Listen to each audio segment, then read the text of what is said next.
+3 तो ये आपका आ जाएगा +10। ठीक है, दोनों पॉजिटिव नंबर है। इस वाले केस में दोनों नेगेटिव नंबर है, दोनों नेगेटिव है तो भी हमें ऐड करना है, दोनों पॉजिटिव है तो भी हमें ऐड करना है। तो यहाँ पे हम 10 लिखेंगे, लेकिन साइन आ जाएगा माइनस का, यानी दो नेगेटिव नंबर्स को आप जब तरह से ऑपरेट कर रहे हो तो आपका यहाँ पर ऐड होगा और माइनस साइन आ जाएगा। ठीक है, अब ये देखो यहाँ पर एक पॉजिटिव है एक नेगेटिव है, तो ऐसे केस में सबट्रैक्ट करना है। तो एब्सोल्यूट वैल्यू जानते हो ना, ये देखो -3 इसकी एब्सोल्यूट वैल्यू 3 है, +4 इसकी भी एब्सोल्यूट वैल्यू 4 है। तो जिसकी एब्सोल्यूट वैल्यू बड़ी होगी उसका साइन आ जाएगा। तो 7 की एब्सोल्यूट वैल्यू बड़ी है तो इसका साइन आ गया। अब इसको अगर हम सॉल्व करेंगे तो ये आपका हो जाएगा -7 और दो माइनस मल्टीप्लाई होके प्लस हो जाते हैं तो +3।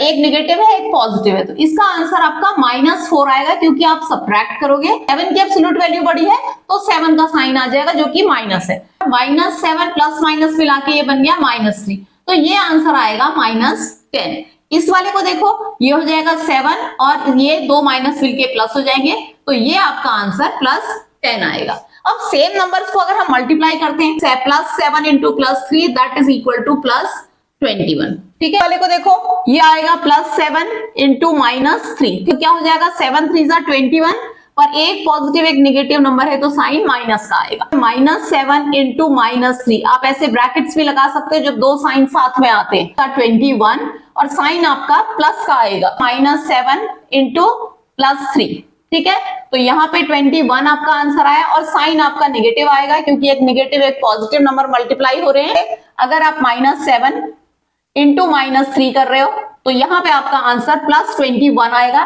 क्योंकि दो नेगेटिव नंबर को हम मल्टीप्लाई करते हैं तो पॉजिटिव आता है। अब अगर हम यहाँ पे करेंगे 7 इंटू -3 तो ये आंसर आपका -21 ही आएगा, जैसे यहाँ पे भी -21 आया था। जबकि आप देखो इन दोनों केसेस में ये आंसर अलग अलग थे।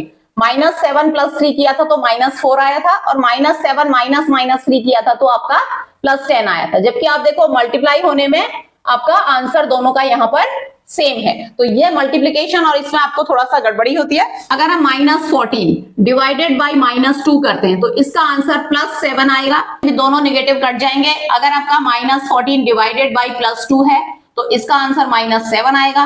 अगर आपका +14 डिवाइडेड बाय -2 है तो ये आंसर आपका -7 ही। दोनों में से एक नेगेटिव होने पे मल्टीप्लाई और डिवाइड में आंसर नेगेटिव होता है, और नॉर्मल मल्टीप्लिकेशन और डिवीजन होता है। यहाँ पे दोनों नेगेटिव होने पे आपका क्या हो रहा है, एक्चुअली ऐड हो रहे हैं, माइनस साइन ही आ रहा है, क्योंकि दोनों नेगेटिव नंबर है। आपका एक नेगेटिव और एक पॉजिटिव है तो आपका सबट्रैक्शन हो रहा है। ठीक है, सबट्रैक्शन होने पे क्या हो रहा है, जिसकी एब्सोल्यूट वैल्यू बड़ी है उसका साइन आ जाता है ब्रैकेट खोलने के बाद।